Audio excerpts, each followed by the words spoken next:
भूमी अभिलेख विभाग महाराष्ट्र शासनाच्या वतीनं नाशिक जिल्ह्यातील इगतपुरी तालुक्यात 270 जमिनींची मोजणी प्रकरणं मार्गी लागण्यासाठी नाशिक जिल्ह्यातील सर्व भूमापक तसंच सर्व अधिकारी उपस्थित राहून मोजणी प्रकरणं मार्गी लागणार आहेत। अधिक माहिती उपसंचालक महेश इंगळे यांच्या मार्गदर्शनाखाली भूमी अभिलेख इगतपुरी उपाधीक्षक संजय भास्कर यांनी दिली।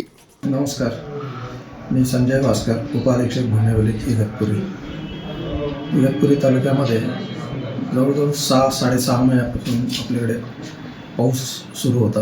पावसामुळे बऱ्याच प्रकरणामध्ये मोजणी कामं पूर्तता करता आली नाही। तसं प्रलंबित मोजणी कामाचा निपटारा करण्यासाठी माननीय जमाबंदी आयुक्त, माननीय उपसंचालक भूमी अभिलेख आणि माननीय जिल्हा अधीक्षक भूमी अभिलेख यांच्या मार्गदर्शनाखाली आपण दिनांक 20/12/25 रोजी इगतपुरी तालुक्यातील प्रलंबित मोजणी प्रकरणांचा निपटारा करण्याचा आपण नियोजन केलेलं आहे।